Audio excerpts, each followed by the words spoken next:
here at the Argonaut Weekly with the baseball coach, Mike Jeffcoat, the 2011 defending national championship baseball team. You guys just started practice 2 weeks ago, team practice. Talk a little bit about how the team looks so far and if they're meeting your expectations and what kind of team goals you guys have set for this fall. Yeah, well, we've got a lot of new faces this year, and obviously have a lot of big holes and big shoes to fill from those 12 seniors that left us this past year. But it's an exciting year because, we've got all those new faces out there, and we're looking for a lot of different dynamics to plug in. And we really like our depth this year. And Coach Gerke's done a great job getting out on the road and bringing in a lot of new junior college players with a lot of talent. Always the biggest thing in the fall is finding where those guys fit in positional-wise and trying to get all those new guys to gelling on the same page. The most difficult thing for us as coaches this fall is we do have quite a few bodies out there. And we're going to have to make some tough decisions as we go along this fall, find out who's going to be the guys we're going to, have on the active roster and make those tough decisions. And, we've got 2 weeks under our belt, and we're real pleased with the progress. There's a lot of great talent out there, which leads to a lot of great competition. So there's a lot of room for guys to win some spots, and I think some guys are starting to settle in and looking like they're going to be guys we like at different positions. Obviously the biggest question mark is pitching. Lost the starting rotation. Lost Shane Wall as a closer. Lost Zach North in the middle of relief. Zach Jadowski, another main reliever that was a junior signed pro ball. And so we've got a lot of arms that we've got to see that can do the job. The talent's there. We just got to see them be consistent on the mound and prove it. Talked about losing a lot of pitching. You also lost your starting center fielder, starting right fielder, shortstop, and catcher. Big holes for you guys to fill this year. Who new on the team do you expect to step up and fill those big roles? Well, to replace Lawley and Prawn in the outfield, with 20 home runs combined, 40-something doubles, over 100 ribbies combined, that's going to be tough. But Coach Gerke, again, has done a great job, and we actually have the potential to have, along with Tay Larry back in left field, our leadoff, two other guys that are subpar 6'7", 6'6" runners. We could have as much team speed in the outfield, if not more.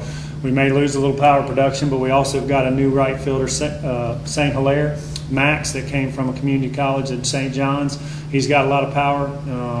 We've got Ben Bridges from Northwest Florida State. We've got some different guys that can mix in out there. Obviously, shortstop with Brandon Brewer is a big spot when we talk about pitching and defense and being strong up the middle.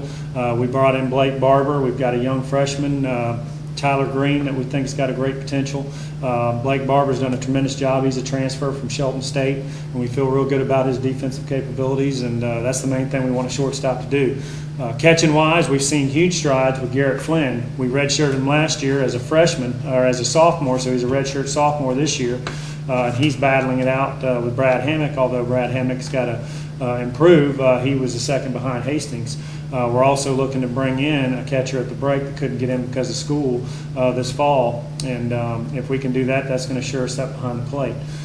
So obviously strong up the middle is going to be important to us. We see the ability is there. They've got to go and fill those big shoes, and we're asking them not to be those guys but to be them and try to help continue the tradition of playing strong defense and giving ourselves a chance to win.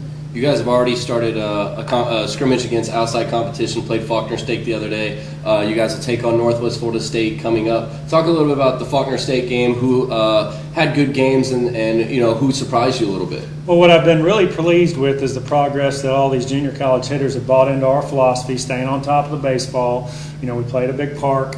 I think it wasn't until the 7th, 8th inning of that game that we hit a fly ball. And Faulkner State coach Wayne Larker mentioned that to me. He was very impressed. We did a great job of moving runners when we got runners on. We had the dynamics to have 4 or 5 really good runners in our lineup. So when those guys were getting on, they were stealing bases, getting in scoring position. And we were able to attack quite a few runs on the board. And I was pleased. We threw probably, our best 7 pitchers that have been most consistent right now. And they did a really good job. We're looking for 2, 3 more pitchers that need to step up. And we've got about 3 or 4 there on the bubble that, are fighting to make that top 10.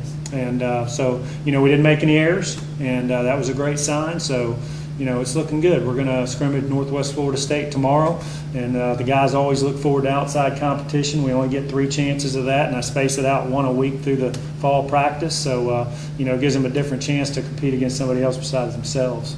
You guys have a big fundraiser coming up, the annual golf tournament. Talk a little bit about that and what's going to be offered at that. And just general information for the public to know. Yeah, the golf tournament is something I started when I took over as head coach, as one of our main big fundraisers we do every year. It's a lot of fun. This is our 6th annual. We've had a tremendous turnout and support from it. We've averaged 100 players a year. We're hoping we can hit that number again this year.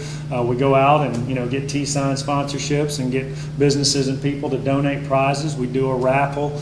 Gold Ring Golf and Lewis Bear both help provide the sodas and things for the players. Hooters also is on board for the 6th straight year, donating the wings and having the Hooter girls out there. And it's a good time for all.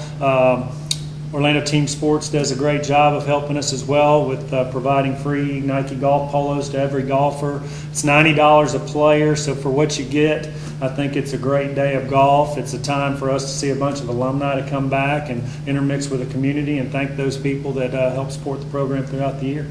So sign up for the golf tournament coming up in just a couple of weeks, and you can find all the information on the defending 2011 National Championship Baseball team at GoArgos.com.